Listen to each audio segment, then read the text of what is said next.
In the year of 1948, the body of an unidentified, well-dressed man would show up on the beach in southern Australia. Most murders or strange deaths lead to some sort of conclusion, closure, or at least a cause of death being known. But this man's story was different. Little did investigators know at the time, but this case would drive them on a wild investigation for years that would not only make huge strides in 2022, but would also continue to scratch the head of authorities to this very day. This is the story of the Somerton Man.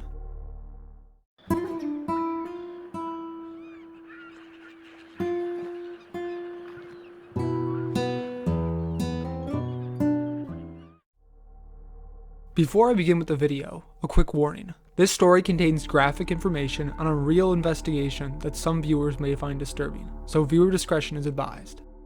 The story of the Somerton Man begins in the town of Adelaide. Adelaide is located in the southern side of Australia and is known for its natural beauty and esteemed vineyards that produce a world-famous wine. It was also the first city in Australia to allow women the right to vote. Most individuals could find something of interest to do within Adelaide.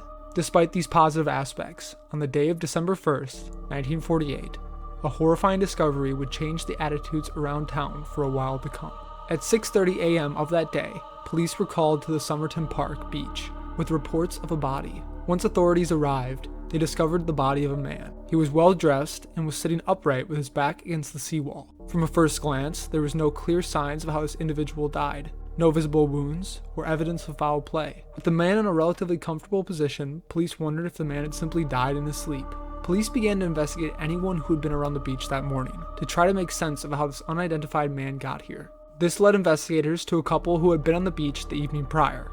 A jeweler named John Lyons reported that as his wife and him were walking on the beach that night, they saw a, quote, smartly dressed man sitting against the seawall. John and his wife watched as the man raised an arm into the air before letting it fall back down to the ground. The two of them assumed that the individual was drunk and was attempting to reach a smoke from his shirt pocket. This report was further confirmed by an anonymous couple who also claimed they saw a man sitting in the same spot about 30 minutes after. This couple said the man was unresponsive and had a swarm of mosquitoes around his face. The couple, however, assumed that the man was simply sleeping and even joked about how it seemed as if he was dead. After being discovered by police, the man's body was promptly sent to the Royal Adelaide Hospital, where Dr. John Bennett claimed the man was dead no later than 2 a.m. and likely died from heart failure. He also claimed that it was likely that this man had been poisoned. According to pathologist John Cleland, the Somerton Man was in, quote, peak physical condition and was likely somewhere between 40 to 45 years old. The Somerton Man was dressed in a white shirt, a red, white, and blue tie, brown trousers, and had a gray and brown double-breasted jacket with supposed, quote, American tailoring. Within the man's clothes, they found an unlit cigarette, as well as a railway ticket from Adelaide to Henley Beach, which is a city roughly 6 miles, or 11 kilometers west of Adelaide. During the autopsy, they found that the man's heart was in every way normal. They also found that the man's pharynx, or the membrane located behind the nose and mouth, was incredibly congested. The man's stomach and both kidneys were congested as well. Investigators could tell the last meal this man ate was a pasty, but they were unable to locate any trace of poison or foul play. But this did not deter the pathologist from the idea that this man was murdered, as he continued to say on record that he believed the man was in fact poisoned. Even more puzzling was the fact that investigators could not find the man's identity. This became a problem for them as the man's body was decaying day by day, with the identification process making minimal progress. As a result, investigators decided to embalm the man's body. For those who are unaware, embalming is a process of preserving human remains, and if done correctly, delays the decomposition process. So what do we make of this? Most would write this off as a man simply dying of heart failure on the beach. What exactly led this simple case to become one of the largest unsolved mysteries of all time? That would come on January 14th, 1949.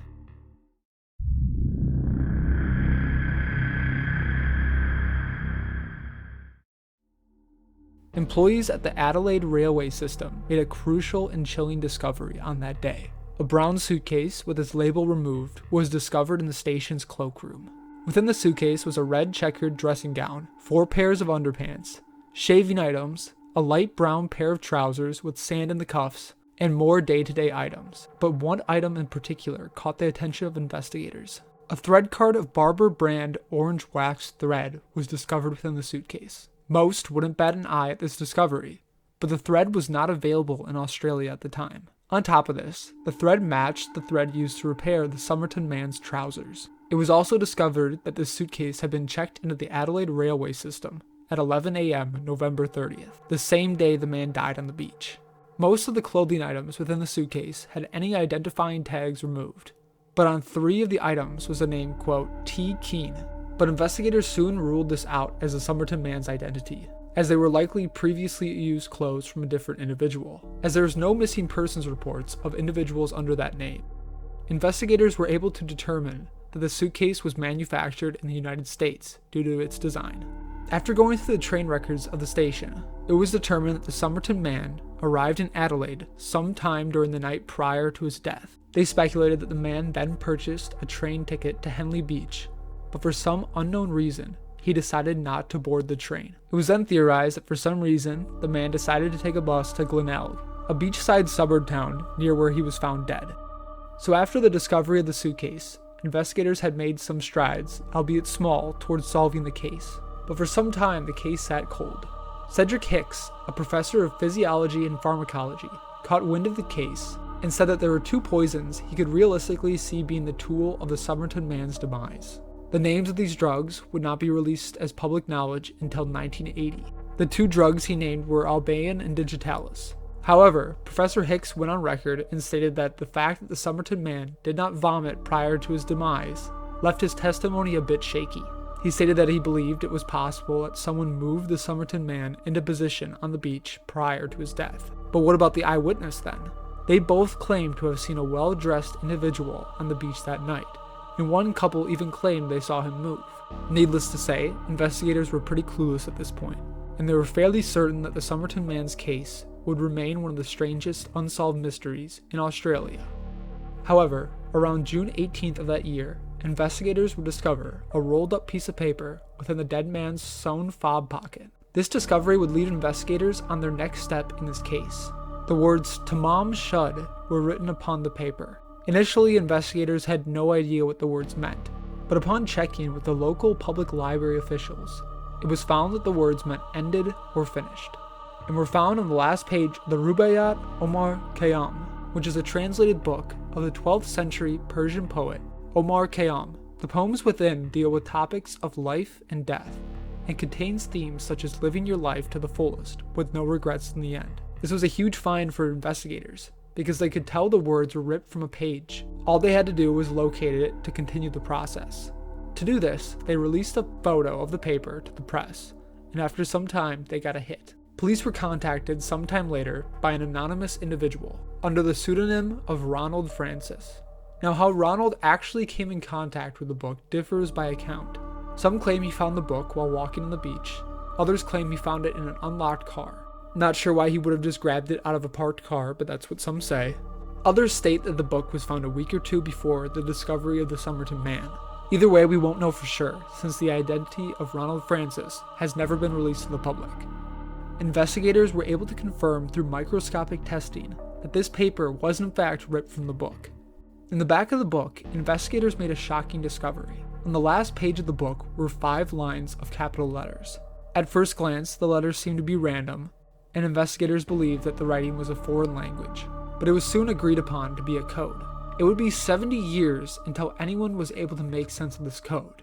In the year of 2004, after years of experts saying the code was impossible to crack, a retired detective named Gary Feltus would suggest that the final letters of the code would stand for, quote, "It's time to move to South Australia, Mosley Street." Others would go on to support this theory, but to this day we're still not 100% sure what the message meant. Now flashing back to the 1940s. Also found in the back of the book was a phone number. Investigators would trace this number back to a nurse living about 400 meters away from where the body was discovered. Her name was Jessica Ellen Thompson. And even more puzzling was the fact that she didn't know the Somerton Man. During an interview with Jessica, she stated that she had no idea who the man was or why her phone number would be in the back of the book. However, around that same time, the Somerton Man was discovered. An unknown man came into town looking for her and even asked neighbors about her. During the 2002 interview with Jessica Thompson, Gary Feltus, author of The Unknown Man, a book detailing the Somerton Man case, would state on record that he believed Jessica was being evasive when asked questions about the man. Even more, In 2014, Kate Thompson, the daughter of Jessica, would state to Channel 9's 60 Minutes that she believed her mother did know the Somerton Man. Kate Thompson would also go on record to say that the Somerton Man's identity was, quote, known to a level higher than the police force. Kate was convinced that her mother and the Somerton Man were spies. Kate would draw attention to the fact that Jessica was a fluent English speaker and teacher to migrants, heavily interested in communism, and could even speak Russian, although she never once said how her mother learned the skill. Detective Sergeant Lean of the Somerton Man case would also go on record about his experience with Thompson. By his report, when he showed Thompson the plaster cast bust of the Somerton Man, she was, quote, completely taken aback, to the point of giving the appearance that she was about to faint. And she reportedly refused to look at the plaster bust a second time. Furthermore, Thompson also claimed that she owned a copy of the Rubaiyat while working as a nurse at the Clifton Gardens Hotel in Sydney during World War II, but had given it to an Australian Army lieutenant named Alf Boxall. According to Thompson, after the war, Boxall attempted to contact her.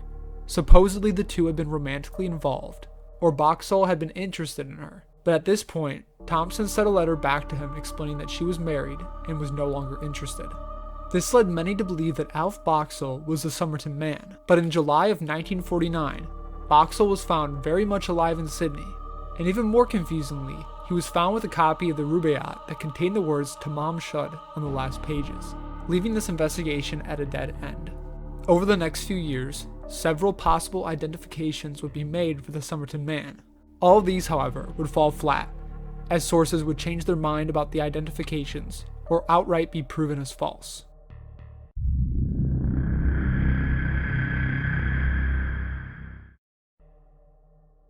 On June 6, 1949, another body would be found 12 miles up the coast from Somerton Park. This time it was 2-year-old Clive Magnuson, who was found within a sack. Clive's father, Waldemar Magnuson, was found lying next to him unconscious and near death due to exposure to the sun. He was immediately taken to the hospital and treated. Police were unable to determine a cause of death for Clive, but Roma, the mother of Clive, stated to police that in the weeks leading up to this incident, the family had been threatened. Roma reported to police that a man driving a cream-colored car nearly hit her on the road. The man then pulled over, and Roma could see that he was wearing a handkerchief to hide his identity. The man then told Roma to, quote, stay away from the police or else. Furthermore, Roma also told investigators that she saw a man lurking around her home prior to the incident. You might be wondering, how does this connect to the Somerton case? Well, Roma stated to police that she believed these threats were related to her husband's attempts to solve the Somerton Man case, and believed that these men were somehow related to the unidentified individual. Strangely enough, Roma would collapse after a meeting with the police, and would require medical attention, the cause of which was never released. The mayor of Port Adelaide would receive 3 anonymous phone calls threatening him if he involved himself in the Magnuson family investigation. To this day, police are still unaware of who attacked the Magnuson family, and if they had any connection to the Somerton Man.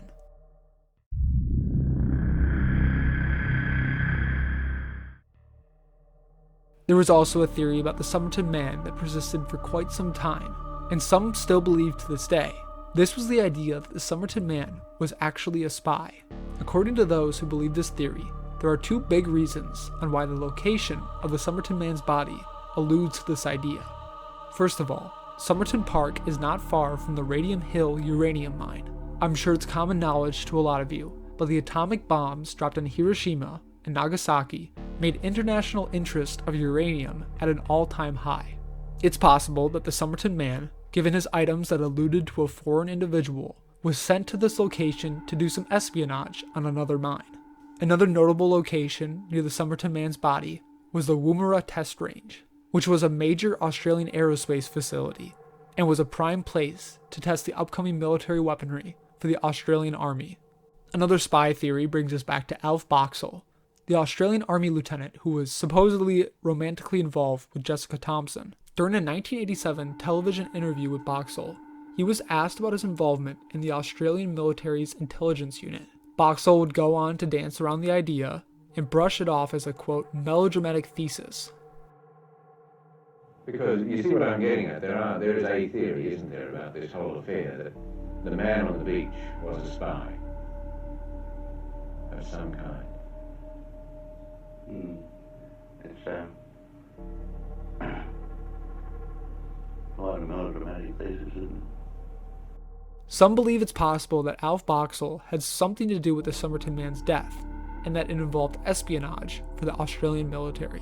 While the spy theory is interesting, there really isn't a whole lot to go off of, leaving this theory at a dead end in my opinion. So what do we make of all this? What steps have been made to solve the case? The Somerton Man was buried in 1949 in the West Terrace Cemetery, so the story seemed like a closed book, with theories popping up here and there, and people around the case providing questionable details throughout time. But despite this, no concrete evidence has ever been established. This was until 2022 when a man named Derek Abbott would shed some much needed light on the case. Since the year of 2009, Abbott would be involved in the investigation of this case. As a leader of a team from the University of Adelaide, he would begin to dive down a difficult path that contained many obstacles ahead in order to succeed, and that was the path of DNA evidence. The first large clue they found was part of the Somerton Man's biology. Professor Hennenberg of the University of Adelaide found that the Somerton Man's ears contained a rare genetic trait where his cymba, or upper ear hollow, was larger than his cavum, the lower ear hollow. This trait is only found in roughly 1 to 2% of the Caucasian population, narrowing down the search drastically.